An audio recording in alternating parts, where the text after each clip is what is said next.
Welcome back to Nasdaq Trade Talks. I'm your host, Jill Malandrino, Global Markets Reporter at Nasdaq. We've been coming to you live from Las Vegas at the Global EQ Derivatives Conference. Helping me wrap up coverage, we have Tanya Potwa. She's the Managing Director on the U.S. Options Desk at Nasdaq to wrap up everything that we've learned at the conference. Tanya, it's great to have you close out coverage with me. Tell us, what were the key themes here at EQD? Yeah, thanks for having me, Jill. Well, this is my third year here at EQD, and Peter and the team continue to impress us with the content, the attendees, and I love having been here for 3 years in a row, being able to connect with past attendees as well as new attendees.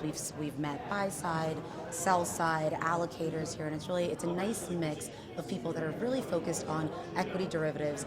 We even discussed whether it's an asset class or not, which was quite contentious, but I'd say I do think that volatility is an asset class, and it's always nice to come back here year after year and kind of see what the themes are, and it's a little bit of a year in review as well as a prediction for next year. And some of the main themes, I think everyone was a little bit disappointed with the way this year has started. While we've seen a little bit of vol, it seems that liquidity is very quick to disappear as soon as the trading kind of starts and picks up and people want to get involved in the markets again. We've seen the tail risk not working once again, but these funds are relying on volatility, and the skew trade's not working, the tail risk trade is not working, the liquidity is disappearing. So I did feel like people were a little bit stressed out about what the future of volatility was going to look like. But it was interesting that this year we addressed a little bit of why volatility's been suppressed for as long as it has, especially earlier this year.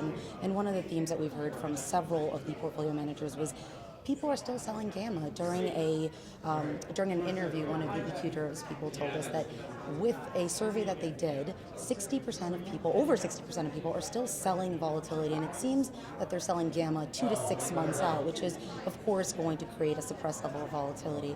One of the more interesting things that I heard was the corporate buybacks in North America are stabilizing volatility, and while stabilizing sounds good, it's not great for trading opportunities in the volatility space. So we're hopeful that the vol that is existent will lead to some trading opportunities later this year, and I'm excited to see what the next few months hold. The Nasdaq team here, there were 6 of us here, which was fantastic this year. We had a nice booth, we had Jill, and we were able to really talk to people about the Nasdaq 100 options product and get feedback.